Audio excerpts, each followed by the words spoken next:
I was in the middle of filming my B6 ring setup with my cloth and paper order when this arrived.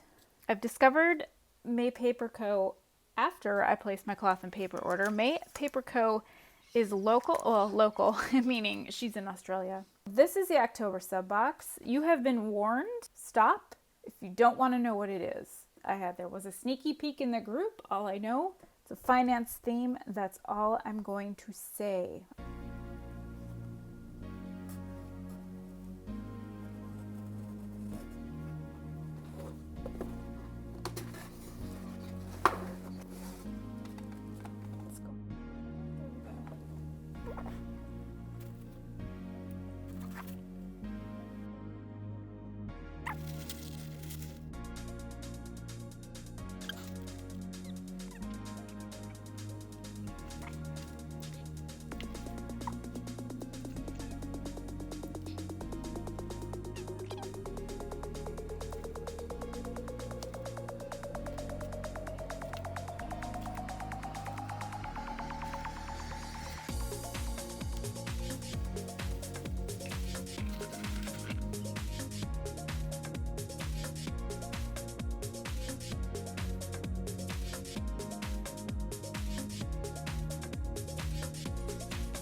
I did forget to point out that maypaperco does not make B6 size. These are personal wide. I'm gonna have a look to see how they look with my cloth and paper personal wide dividers. I'm just gonna jump into it and start moving some of these things in. I am not going to open the income tracker. Our income is not variable. I know what it is every week, so maybe somebody else could use these. I'm gonna put those to the side. All these other goodies, definitely gonna use. It is funny though, I think I have about 8 of these from cloth and paper now, so any rate. And then these are cool. I already plan our finances in Hobonichi Weeks, and I use it as basically a check register, even though we're not using checks, but so that is what I could use this for. Tracker, I'm not sure that I'm going to use all of these inserts, so I might put these to the side as well. Savings tracker, there are a couple savings goals we are shooting for, so these might come in handy. And finance overview. This year was the first year that I was tracking quarterly our finances in regards to, well, a lot of these things that are on here already. And it's really interesting to compare quarter to quarter when it comes to savings and debt goals. So I would highly recommend maybe starting, and I think there is just one sheet in here, but it would be interesting to maybe have 4 of them in a pack, and you could do a quarterly comparison. I'm gonna actually stick these in my B6 because I just set it up with my cloth and paper order.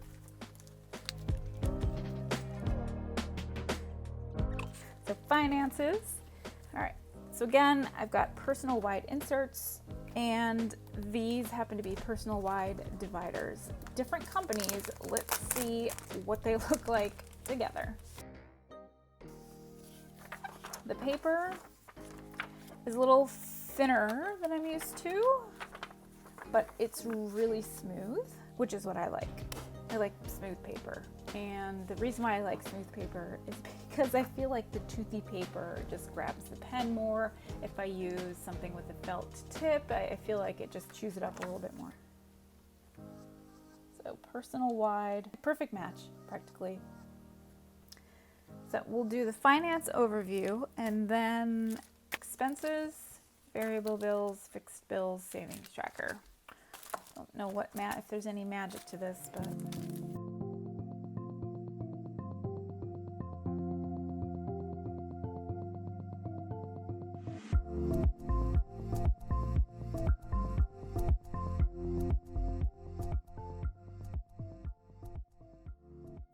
there, that looks really nice.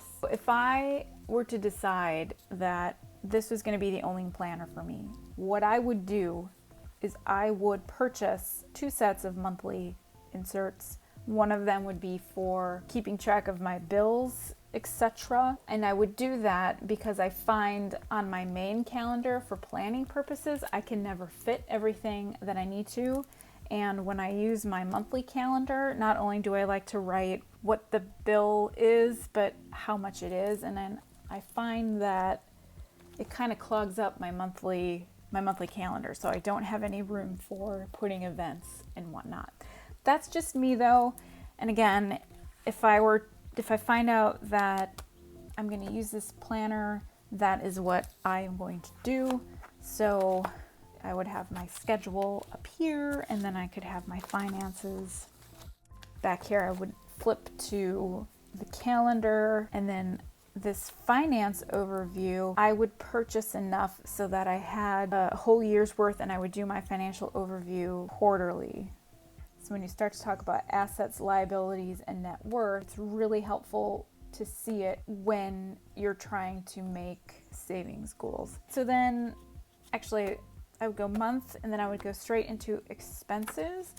And I track expenses weekly, practically daily. And I know that that sounds really pedantic, but again, it really helps to figure out where your money is going. So variable bills, I'm not quite sure yet how I would use this.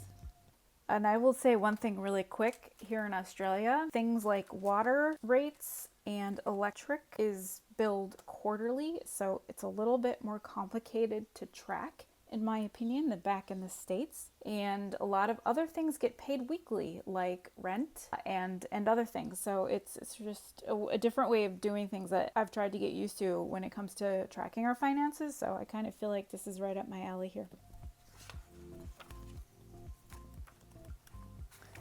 And then a savings tracker. So this gives you a progress bar.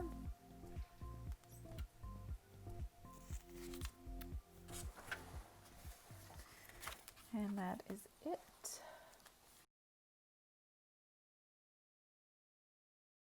One way you could use these, and I'm sure somebody's already figured this out, or there's other resources that are better than what this idea is, but here I have my finances dashboard. I could take this sticky pocket and I could put it on here, maybe in the corner, wherever. And then what I could do is I could look for different color, either these mini dewdrop stickers, which are really cute, or I know maypaperco also has the little dot stickers. Just get them in a whole bunch of different colors. And on this card, you could categorize your expenses. And so each category would get a different color. So you could probably get more than 7 categories if you use the mini dots, but you could probably, with a permanent marker, then right next to the dot what the category is, and then you could slide that into the pocket that you have here on your dashboard, and you could easily reference it when you go to keep track of your expenses. So just slide that out, get your little sticky dots, go to your expenses tracker, write down what you purchased that day, and then you could take your stickers and maybe on the date portion, categorize your expenses so that when you reconcile, put your little check mark. That's just how I budget. I budget by categories, and then I would actually have to have a separate tracker that keeps track of my category expenses. Now, having said all that, I would most likely do that with just sinking funds, which is what I use. Things that you just purchase once in a while. For example, I just went clothes shopping with my daughter this weekend because she needed a new summer wardrobe. So things like that I use sinking funds for, and that's probably where the categories would come in for me. But then I would need a separate sinking funds tracker, which I do have, But maybe I could somehow use this insert to keep track of my sinking funds. I don't know. I haven't quite decided yet. All right, well, that was really fun, and it's always fun to try new shops. And I'm going to take a look at what her other offerings are. So like I said, if I can really get into using my rings planner, I would go ahead and I would purchase the monthly inserts so that I can use this also to track my bills on a monthly level. Hopefully you found some products there that you could use as well. And I think these transparent page flags are going to be a big hit with everyone, and also these transparent stickers, especially the mini dewdrops. There's lots of uses you can find for these, not just for budgeting. Thanks again for watching, and happy financial planning!